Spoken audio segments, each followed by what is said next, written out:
New developments today in the freeway shootings case. Could it be the big break in the case the entire valley's been waiting for? Today, officers swarmed a gas station near the I-10, taking two people into custody. The pair, a man and woman, were taken down at a West Valley gas station. DPS says this is connected to the freeway shootings case. We learned one person was eventually let go, but the other is still being questioned at this hour. We have ABC 15 live crews spread out all across the valley for you tonight, working to get you answers. Let's start with Joe Bartels live where this all happened. And Joe, witnesses say this was a pretty big police response. Yeah, they really did. People told me they saw about 7 or 8 undercover units of DPS really surrounding that SUV. You can see tonight things have definitely returned to normal business as usual at this parking lot. But around 9 o'clock this morning, really anything but undercover units. They really swarmed all around this white Chevy Tahoe. Inside, a man and a woman. Witnesses say as soon as the couple got out, cops were on them. Both were put into the back of a police car and taken away. We saw SWAT units out here as well as Avondale police alongside DPS. We learned the woman was let go. The man was still in custody, being questioned in connection to the freeway shootings. Listen to how one witness described what happened today. All I seen was cops rolled up. They started taping everywhere. They started having people move away. And then I heard they had called my manager and said something about, did we see anything? Do we know anything? And the manager said no. And then they said something about they got 2 people in custody. But even with all that activity, the scene here was wrapped up pretty quickly. The Tahoe was driven away by a detective. DPS says that was a supervisor's decision on scene. Meantime, DPS says this investigation is really far from over. We pressed DPS about what led them to that couple or what led them to that SUV. They couldn't comment, citing that ongoing investigation, only that it continues to be ongoing. They're asking for tips, of course. We also asked whether there was any weapons or firearms found in that SUV. They also declined to comment, guys. Yeah, so many questions. We're trying to be patient at this hour. Joe, thank you. We've been tracking the story very closely. Today, ABC 15 was the first to show you this scene live as it was happening. This is near 107th Avenue in Indian School.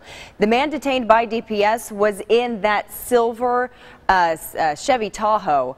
During our breaking news coverage, Katie Connor gave us an up-close look at this SUV before it was taken away by troopers. And you can see there's a little bit of damage right here to the bottom right bumper, but not what you would expect. The people I've talked to inside the gas station and witnesses say it sounded like a loud boom, but you can see there is an impact right here on the left side bumper of this Tahoe. At this hour, investigators still talking to a person they picked up this morning. Let's go right out to ABC 15's Navita Forgani on this one, who's live at DPS headquarters. And Navita, you are still waiting on word if this guy will officially be arrested.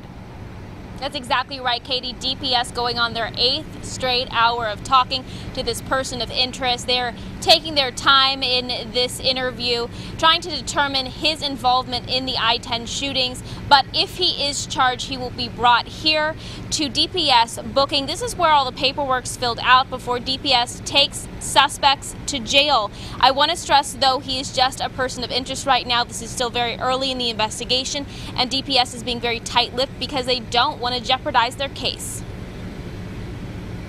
We brought this person for questioning. We detained this person, and our investigators are still out there, still investigating. So it's ongoing. This is just one piece. And like I say, let me reiterate again, we are not conclusively tying him just to this one case.